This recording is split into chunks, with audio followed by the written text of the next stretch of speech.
اعوذ باللہ من الشیطان الرجیم بسم اللہ الرحمن الرحیم۔ رات ہی سے سوشل میڈیا پر یہ خبر گردش کر رہی تھی کہ کوئی بڑی گرفتاری متوقع ہے اور ایم کیو ایم لندن کے کارکنان کے خلاف بھی کریک ڈاؤن کا فیصلہ کیا جا رہا ہے۔ اس خبر کی تصدیق الطاف حسین صاحب اور ریلی کے منتظمین کے خلاف کاٹے جانے والی ایف آئی آر اور اس کے بعد محدود پیمانے پر کی جانے والی گرفتاریوں سے ہو چکی تھی، اور پھر صبح اس خبر نے ان اندیشوں کو بھی یقین میں بدل دیا کہ جب یہ اطلاع آئی کہ سابق ایڈوائزری کمیٹی کے انچارج آفتاب احمد بقائی صاحب کو گرفتار کر لیا گیا۔ آفتاب بقائی صاحب کے جنہیں ایم کیو ایم لندن کی جانب سے تقریباً 2 ماہ پہلے 3 رکنی ایڈوائزری کمیٹی کا انچارج بنایا گیا تھا، اور جسے ایم کیو ایم لندن کی جانب سے 2 روز پہلے یعنی 9 جولائی کو تحلیل بھی کر دیا گیا تھا، انہیں کل رات مورخہ 10 اور 11 جولائی کی درمیانی شب رینجرز نے گلشن اقبال سے ان کی رہائش گاہ سے گرفتار کر لیا۔ آفتاب بقائی صاحب ایم کیو ایم لندن کے ایک انتہائی سینئر اور بزرگ کارکن ہیں، جن کا نام پہلی بار اس وقت سامنے آیا جب کراچی میں انہوں نے بانی ایم کیو ایم پر جبری پابندی کے خلاف سندھ ہائی کورٹ میں پٹیشن دائر کی تھی۔ آفتاب بقائی صاحب بنیادی طور پر ایم کیو ایم لندن کے اوورسیز کے ساتھی تھے، لیکن جب سے انہیں ایم کیو ایم لندن کی جانب سے ذمہ داری تفویض کی گئی تھی، یہ اپنی 2 رکنی ٹیم کے ساتھ کافی متحرک دکھائی دے رہے تھے۔ کراچی کی سطح پر آفتاب بقائی صاحب لوگوں سے مسلسل رابطے کر رہے تھے، جبکہ ان کی ٹیم کے دوسرے ساتھی نثار پنور صاحب اندرون سندھ اور پنجاب کو مومن خان مومن صاحب نے سنبھالا ہوا تھا۔ ان 3 افراد کی پریزنس یا موجودگی نمایاں طور پر محسوس کی جا رہی تھی اور نظر بھی آ رہی تھی۔ آفتاب بقائی صاحب اور ان کی 2 رکنی کمیٹی کو ذمہ داری ملنے سے لے کر 9 جولائی کی شب کرنگی سیکٹر کی جانب سے نکالے جانے والی ریلی تک کہیں پر بھی پولیس یا رینجرز کی جانب سے کسی بھی قسم کی رکاوٹ یا پریشانی کا سامنا نہیں کرنا پڑ رہا تھا۔ قانونی طور پر ایم کیو ایم لندن پر جبری پابندی کے باوجود انہوں نے گزشتہ چند ماہ سے اپنی محدود سرگرمیاں خاموشی کے ساتھ انتہائی پرامن طریقے سے جاری رکھے ہوئی تھیں، جس میں چاکنگ، بینر، پوسٹر اور بل بورڈ پر الطاف حسین صاحب کی تصاویر لگانے تک کا سلسلہ چھپ چھپا کے چل ہی رہا تھا۔ ان تمام تر سیاسی ایکٹیویٹیز کے باوجود حیرت انگیز طور پر انہیں پولیس، رینجرز یا لا انفورسمنٹ اداروں کی طرف سے نہ ہی روکا جا رہا تھا اور نہ ہی کسی قسم کی گرفتاری عمل میں لائی جا رہی تھی۔ اور سب سے بڑی خبر جس نے ایم کیو ایم لندن کے کارکنان کے حوصلے بلند کیے، وہ ان کی آفیشیل ویب سائٹ پر جو پچھلے 6-7 سال سے بند تھی، اسے اچانک کھول دیا گیا۔ تو بظاہر ان تمام باتوں کا مطلب یہی لیا جا رہا تھا کہ شاید ایم کیو ایم لندن کو محدود پیمانے پر اپنی سیاسی سرگرمیاں جاری رکھنے کا سگنل دے دیا گیا ہے،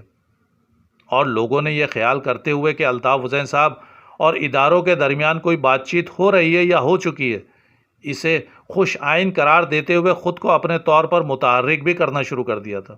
اور پھر الطاف حسین صاحب کی اس ٹویٹ کہ جس میں تنظیم سازی کے لیے تیاری کا کہا گیا، جسے ایم کیو ایم لندن کے کارکنان کی جانب سے معاملات کی بہتری کی طرف اشارہ سمجھا گیا،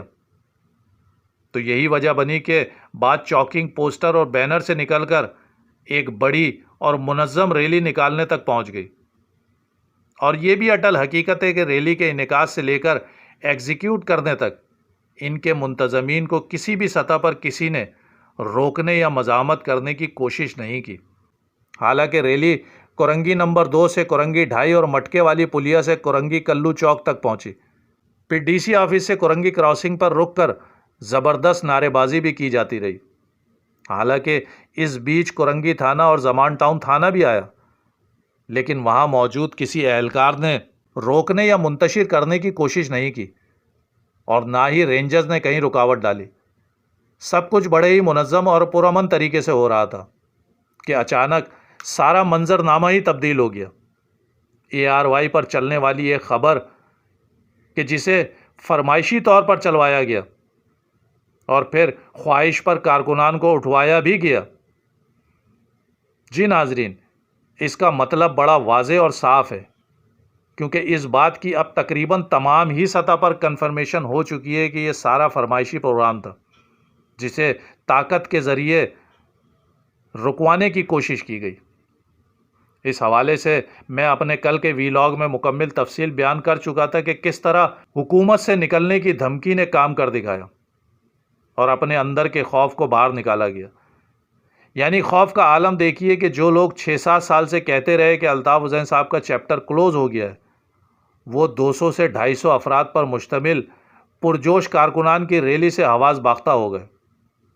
چند سو لوگوں کی از خود ارینج کی جانے والی ریلی نے سب کے ضبط کے بندھن توڑ ڈالے۔ ذرائع کا کہنا ہے کہ ریلی کے شرکا اور منتظمین نے اپنے طور پر اس پروگرام کو ارینج کیا تھا۔ سوچیں ان نامساعد حالات اور جبری پابندیوں کے باوجود چند سو کارکنان کا اتنا شاندار مظاہرہ کہ جس نے کراچی سے اسلام آباد تک سب کو ہلا کر رکھ دیا۔ اگر اسے مکمل طور پر سیاسی آزادی دے دی گئی تو کیا منظر ہوگا؟ یعنی الطاف حسین صاحب کا یہ دعویٰ کہ مجھے صرف 48 گھنٹے کا وقت دے دیا جائے تو میں وہ کر کے دکھاؤں گا کہ جس کا تصور بھی کرنا محال ہے، تو مطلب ان کا دعویٰ تو اس ریلی نے سچ کر دکھایا کہ جس کے لیے نہ کوئی کیمپین چلائی گئی، نہ آزادی کے ساتھ پروگرام کو آرگنائز کرنے دیا گیا، چھپ چھپا کے ایسی عظیم الشان ریلی کہ جس نے انتہائی قدم اٹھانے پر مجبور کر دیا اور اپنے ہی لوگوں کی مخبریاں کر کے انہیں اٹھوانے پر مجبور کر دیا۔ تو بھائی پھر یقین کرنا پڑے گا کہ سندھ کے شہری علاقوں کی نمائندگی آج بھی الطاف حسین کے پاس ہی ہے اور لوگ ان کی آواز اور تصویر کے دیوانے ہیں۔ نہ وہ گرفتاریوں سے ڈرتے ہیں، نہ انہیں کوئی جبری پابندی روک سکتی ہے۔ تو میرا تو خیال یہی ہے کہ پھر انہیں ان کے آئینی، قانونی اور سیاسی حق سے محروم نہ کیا جائے، ان پر لگی جبری پابندی کو ہٹا کر انہیں بھی اپنی سیاسی سرگرمیاں جاری رکھنے کی اجازت دی جائے۔ پھر جو جس کو پسند کرتا ہے وہ اس کو منتخب کرنے میں آزاد اور خود مختار ہوگا۔ میرا ذاتی خیال تو یہ ہے کہ حکومت وقت اور مقتدر حلقوں کو اس پر سنجیدگی کے ساتھ سوچنا بھی ہوگا اور جلد فیصلہ بھی کرنا ہوگا، کیونکہ اگر الیکشن میں انہیں پہلے کی طرح باہر رکھا گیا تو پھر بائیکاٹ جیتے گا اور سیاسی محرومی کا وہ خلا پیدا ہوگا کہ جسے پر کرنا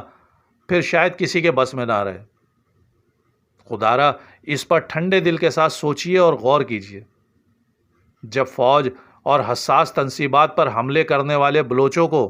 پہاڑوں سے اتار کر معافی دی جا سکتی ہے، جب کالعدم دہشت گرد تنظیم تحریک طالبان جو 80,000 سے زائد معصوم بے گناہ پاکستانی اور 7,000 سے زائد فوجی افسر و جوانوں کو شہید کرنے میں ملوث ہو،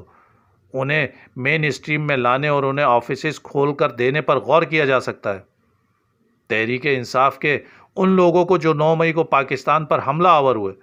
جنہوں نے غیر ملکی طاقتوں کے اشارے پر حساس تنصیبات اور تھانوں پر حملہ کیا، سوات موٹر وے کو جلا کر راکھ کر دیا، ان سے بات کی جا سکتی ہے تو کراچی کے ان نوجوانوں کو جو خدا نہ خواستہ نہ فوج پر اور نہ ہی حساس تنصیبات پر حملوں میں ملوث رہے ہوں، نہ ہی کسی بین الاقوامی سازش کا حصہ رہے ہوں، انہیں کیسے ان کی سیاسی آزادی سے محروم رکھا جا سکتا ہے؟